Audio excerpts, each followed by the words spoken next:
So I finally got a charger in for you, and we're gonna talk about a lot of different things when it comes to back windows. I'm just gonna go through a back window. I'm gonna do a back window for you, show you the ways I do it, and maybe you'll pick up something that'll help you out.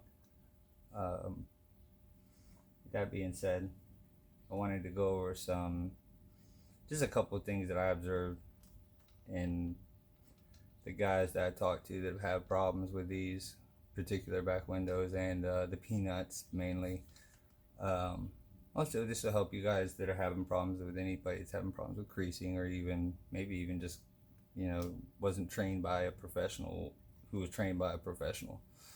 A lot of you guys are self-taught, so this will help you out. Hearing some legitimate training, but crucial to everything is your mix. I pound that. I tell everybody, it doesn't matter whether you're using Joy or Johnson or a Vino, Dawn.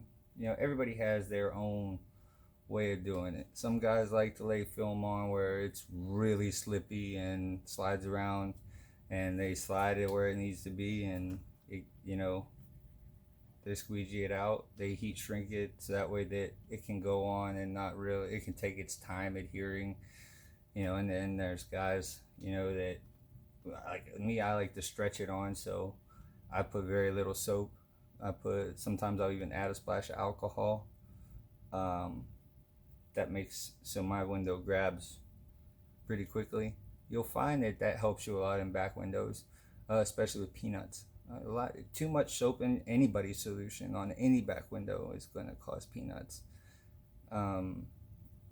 With the addition of other things, obviously, what causes the peanut actually is on the defroster. There's a coating that is like a corrosion that's built up, and aside from that, even on the brand new ones, you'll find that there's a paint or a powder coat or some kind of color to the defroster. It's usually orange, but that material, if you rub your hand across it, it's not even. You can feel the texture in it. So what I do, couple things I've found that take it off.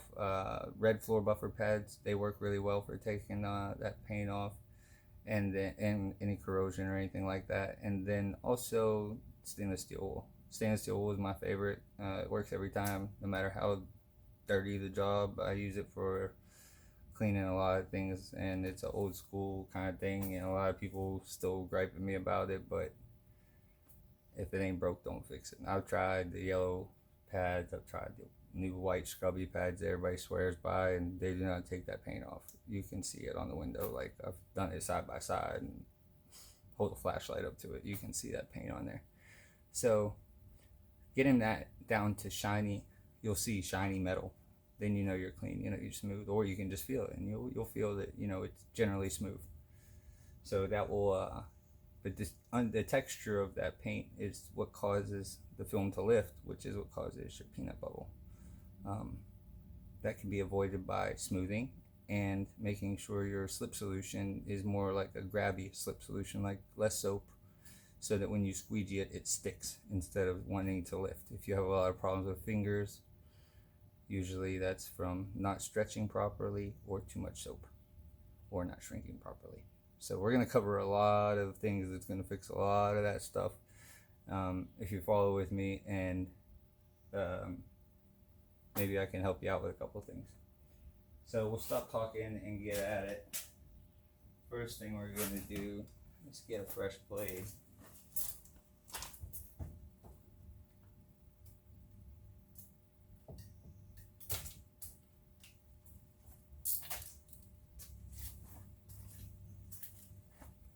And you'll notice if you watch me shrink, I shrink more side to side.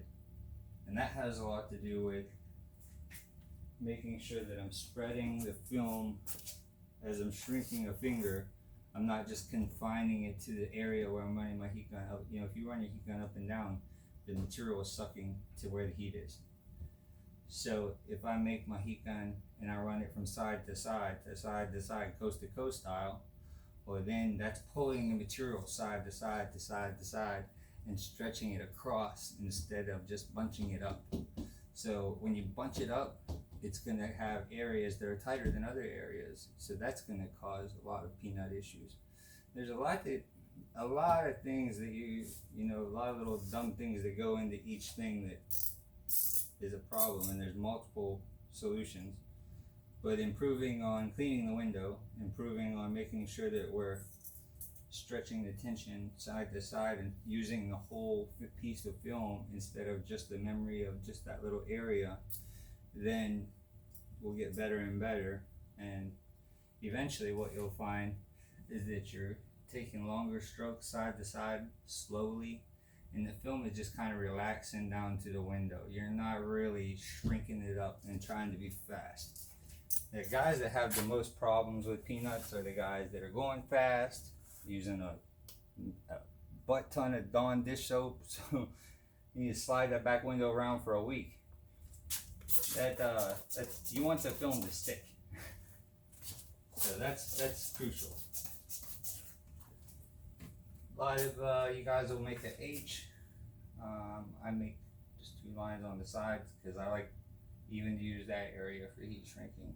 Sometimes I'll use a card to kind of tack it down, but I do everything coast to coast. So you'll notice that when I put the film up, I'm going to squeegee one side about a 6 to 8 inch, maybe 1 foot pattern down the side, and I'm going to stretch the piss out of it, stretch it out real nice, tack this out, and then I'll work all the bubbles and finger and make sure everything's laying real smooth, and it'll lay like jello. I'm not fighting fingers, and I'm not fighting anything. If you're fighting film, you're picking up trash, you're picking up dirt, you're kinking it up. If you're fighting it, it's not going good. So we want to make it as simple, as relaxed as a process as possible. Easy is good.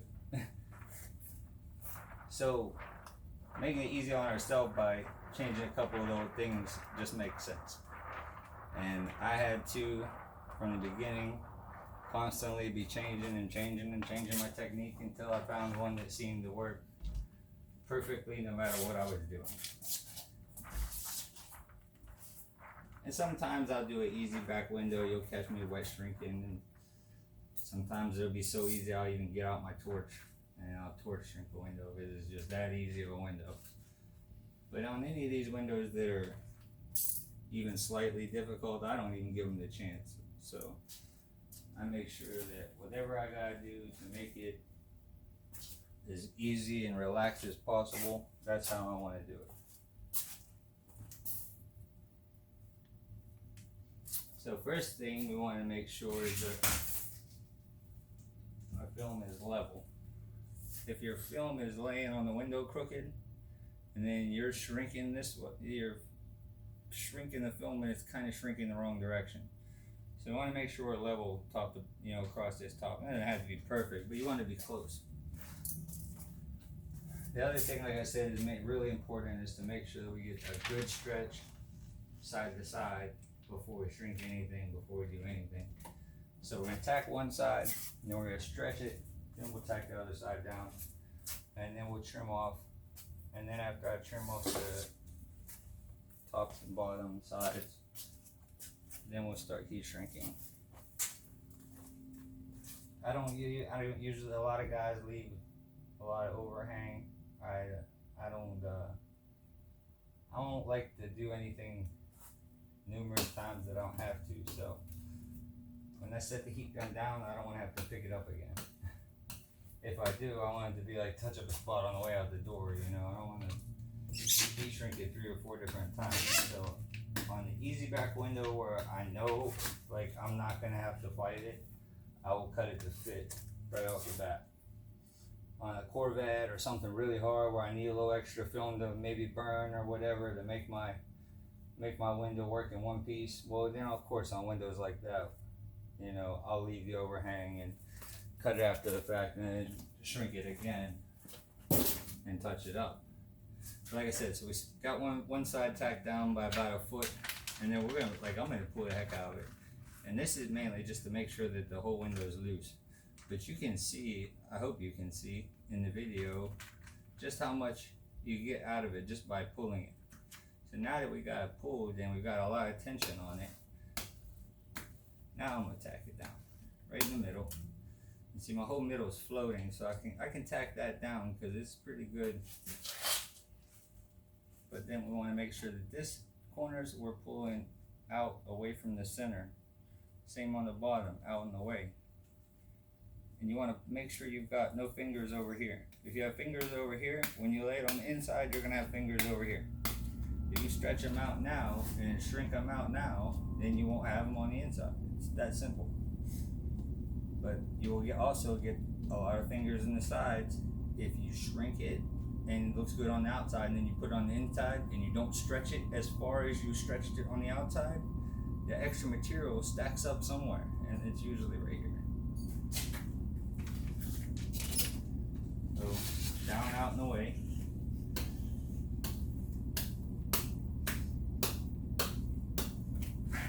And then now what I usually like to do is just kind of rake my fingers over the film to kind of level it all out, even it up.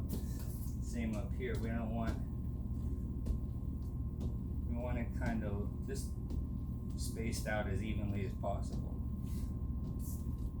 But you see how the film is lifting and relaying and lifting and relaying? That's because there's not so much dryer sheet under there that it's stuck.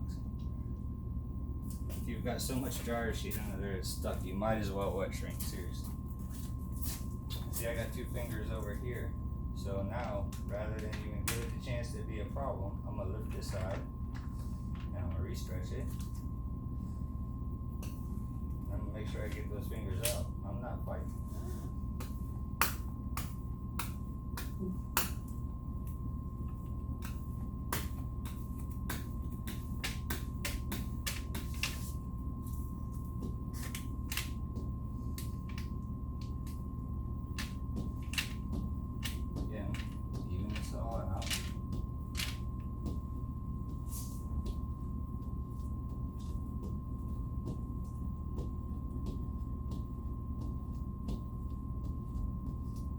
What you want from here. You can, cut it all the way tight. You can cut it, leave yourself some space. Whatever works for you. Don't never let anybody tell you this is how you do it. This is the right way. There is no right way to tint windows. There's no manual that says these are the rules for installing window film. It's what works for you. Some guys they just, they can only do it one way or another way. A lot of us, we can do it a whole bunch of different ways. We wet shrink, dry shrink, put a lot of soap, not a lot of soap, whatever back window you want to do. But like I said, I don't need the extra space, so I'm gonna cut it off right where I want it, which I leave. Usually I leave about 1/16 of an inch, maybe 1/8 of an inch if I think that it's a window where I know I have a lot of space on the inside. I hate it when you can see the edge, so sometimes I'll make it a little longer so that it goes clear behind whatever panel, especially up the side. I really don't like it when you can see an edge on the inside. A little picky like that.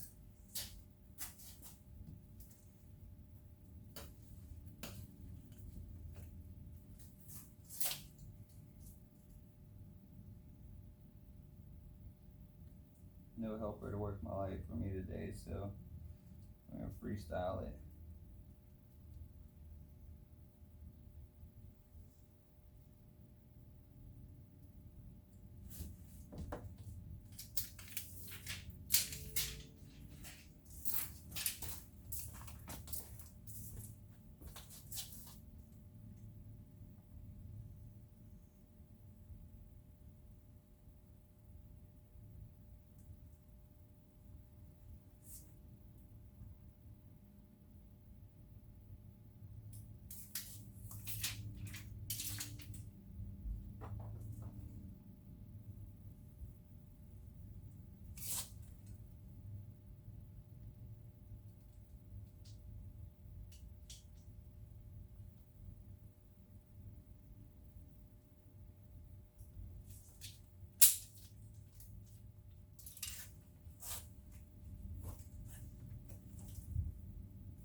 cut out the third brake light. These ones are pretty easy to tuck up under. They just pop right down, so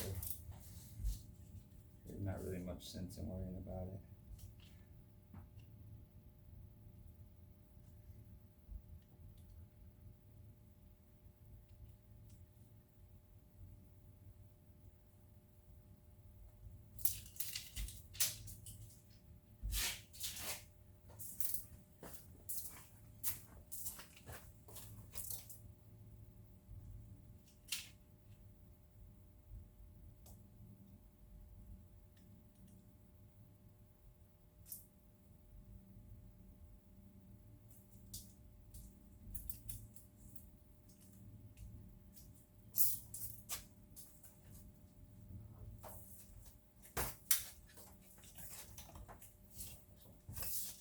Alright, so now we got our basic shape.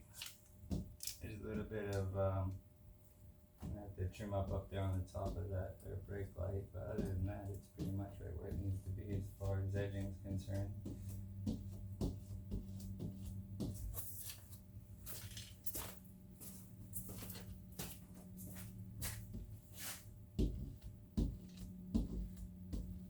Make sure we keep that spread out pretty evenly. That's a big part of it, is making sure that you have this stretch and you didn't lose it. If you lose it, you know, stop what you're doing and put it back. You know, it's not, that's the biggest part of it, is making sure that the film has the ability to lay down and relax and not just punch up. So, your heat gun doesn't really matter what heat gun you like. You should go slow anyway. So, it's not like you need a 1200 degree heat gun. The slower you shrink it, the more relaxed it is, the better it is anyway. So it's just all around better to take your time, and you don't need a lot of heat. You just need consistent, slow, steady heat. But again, watch, we're gonna shrink side to side, and you'll see how easy it lays on the inside with no fighting.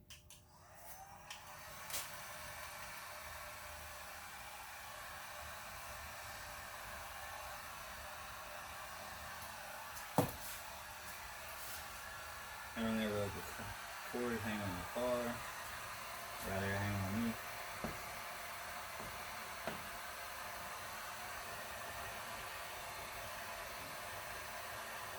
And if you have an area where the finger, like where you got too much material, just run your finger right down the center of it and it splits it.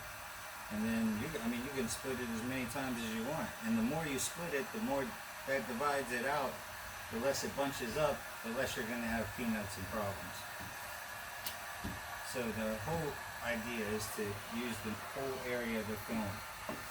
So what we're going to do first is we're going to make sure that we start with a straight, secure area. Get yourself a solid spot, and then side to side. And you can use the 2-inch rule, that's a good one. Shrink 2 inches and squeegee it, shrink 2 inches and squeegee it.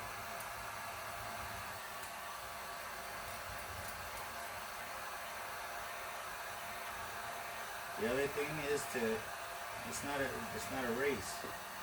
So the slower you go, the more thorough it shrinks, the more relaxed it is, the better it's going to lay on the inside.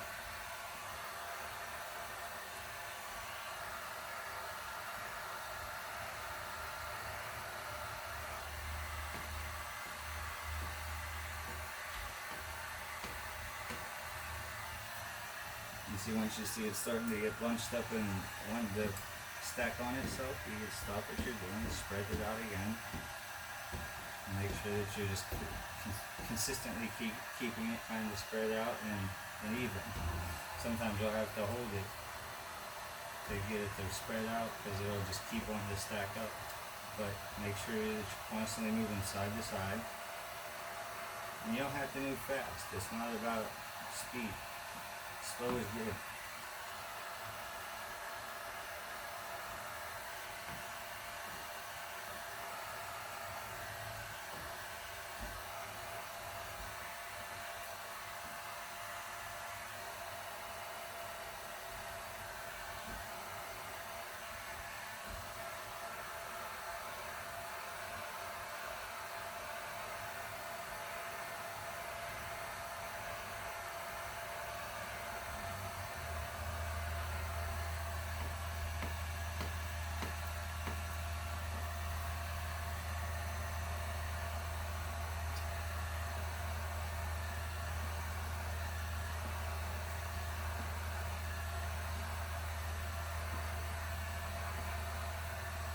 But as you're shrinking, you can actually watch the film, and instead of you'll see the difference in how it shrinks when it kind of just it doesn't even make the same movements. Like it just lays down on the glass.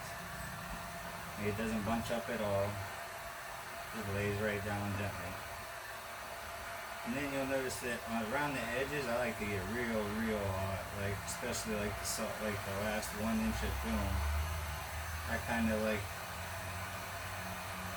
make sure that it's super hard edge. So when it lays on the inside, it just lays a little smoother, you know, around the dot matrix and things like that.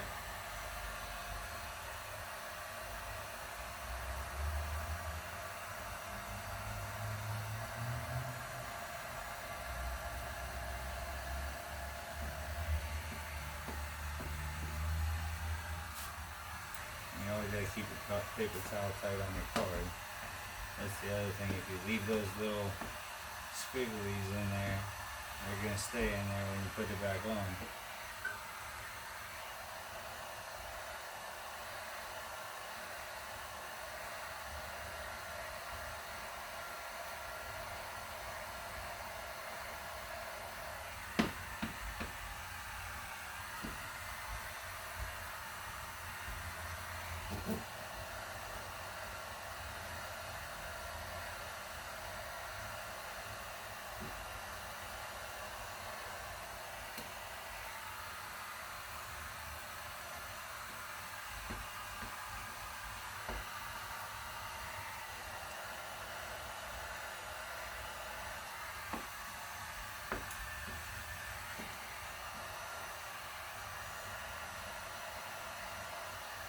See, when the finger's really big though, I'll just split it down and shrink it out. But when I shrink it, I make sure that I shrink it all the way down.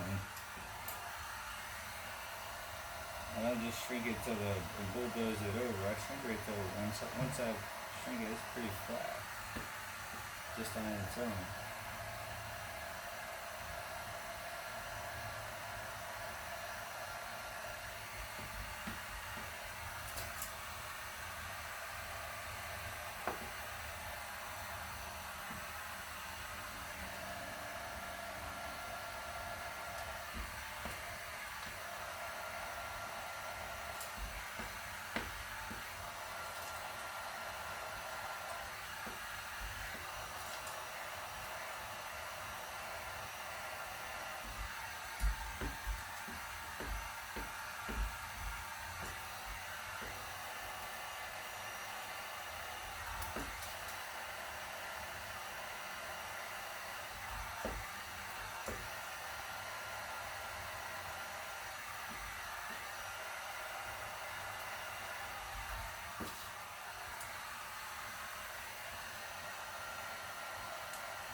and halfway there.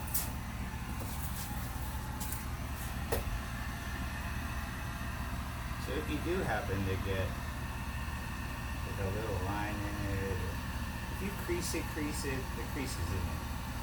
You ain't getting it out without boiling it. And even then still, you'll see it from the inside if you really look. So, but they do occasionally, especially in dry shrinking, I've noticed that we can kink it up and get these little kinks in it. They do come right out if you lift them and re-shrink them, kind of double snap them, or even, just lift them and re-shrink them, make a finger and re-shrink right over the same area. And those little pinches are, a perfect example of what I mean when I say we're shrinking unevenly, and that's what's causing those little pinches are uneven shrinks. So if we get them out before we put them on, and we don't have anything when we got on the outside, there shouldn't be anything on the inside. If there is, then it's not really shrunk as tight as you want it, or you didn't clean it right. Something didn't go as good as it could have.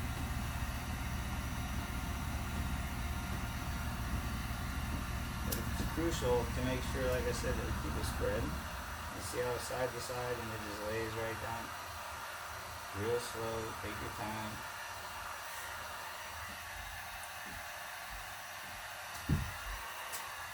There's no trophy for being the fastest tinter in the world. I don't give a fuck what David Hoeksema says. Look him up in the Guinness Book of World Records. The nigga's not in there. So, he can fuck himself. And if there was, I'd kick his ass and take it.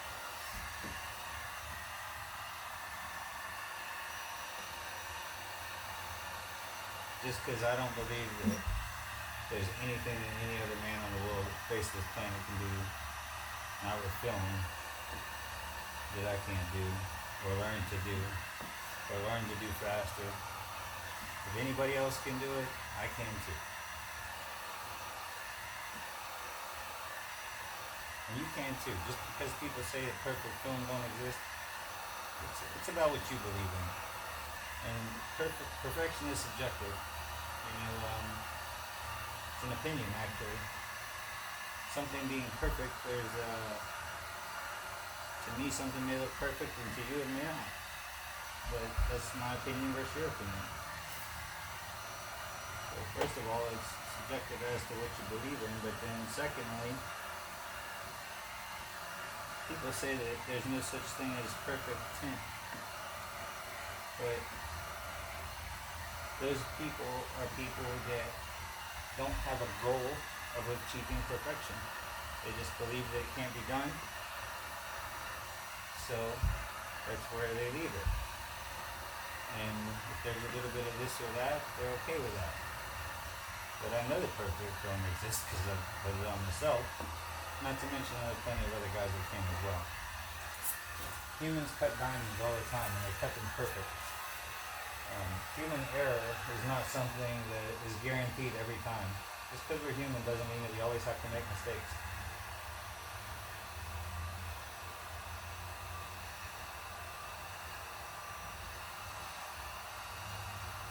See, when you have the whole film loose, you can kind of just pull it side to side and make it lay down. When you have it so much dryer sheet on your window that your window is stuck, it doesn't really move around that free, and you're restricting the work to that little area. And it's harder for the film to lay flat, especially considering it's not laying on a flat surface with lines on it that have little bumps all over it.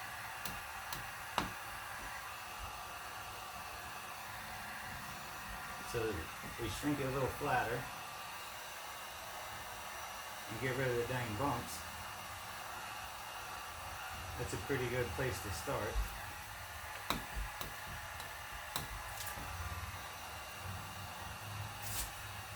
Worked well for me.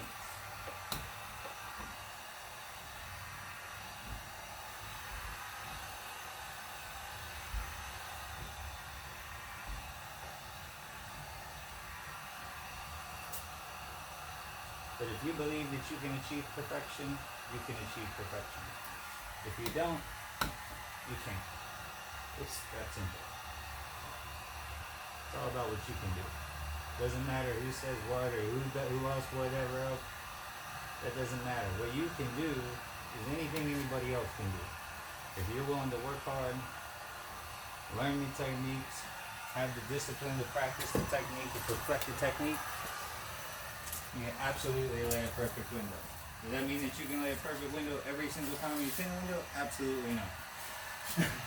There's still dust in the air and other things they tend to. Unforeseeables.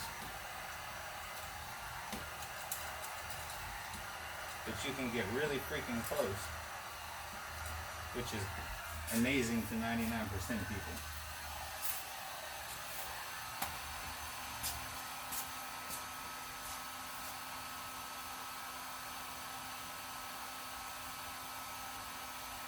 So I'm going to hang this out of the way so that way you guys can see what I'm doing as I'm cleaning. There's this little spot that you know.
So it's not particularly dirty inside, it's fairly clean. The glass is fairly clean. So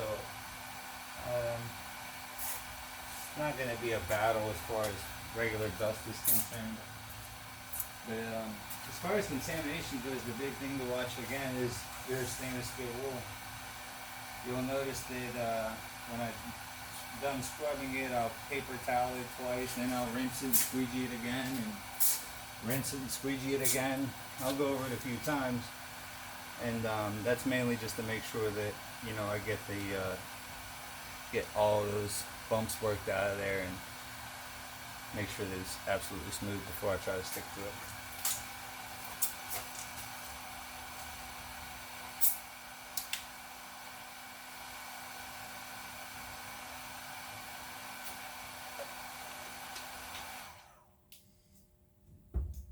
Now the heat gun's cut off, y'all can probably hear me a lot better, but you'll see that this is the stainless steel wool that I've been using. I've been using it forever now.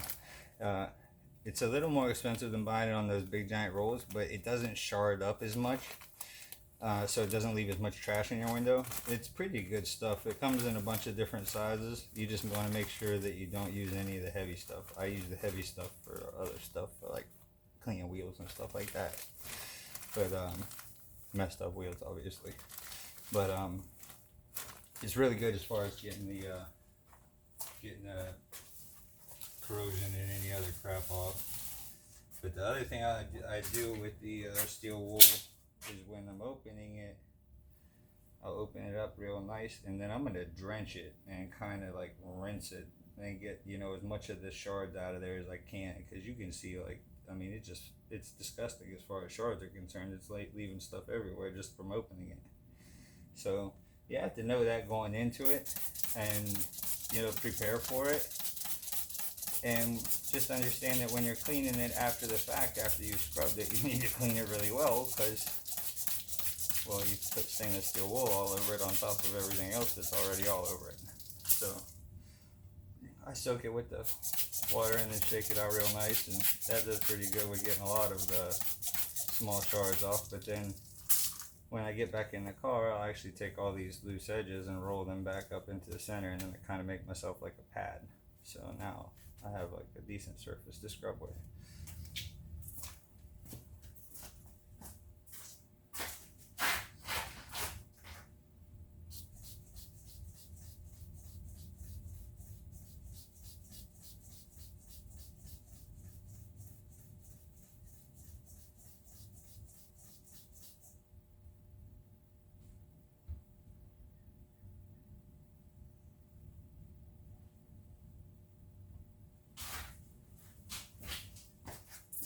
Actually, I'll do you one better. I'll put you in the car with me. 37 minutes for one back window.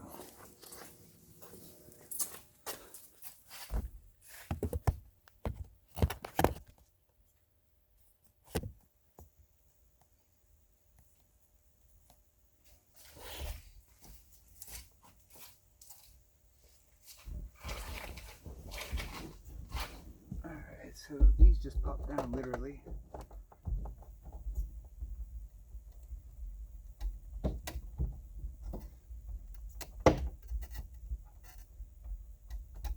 Maybe I don't on this one, but it's enough room to get up under it once I get it up that high anyway. And that's the other thing. It probably does pop down, but a lot of the clips are super tight. And if they are, I just don't even mess with them, because I ain't breaking nobody's nothing.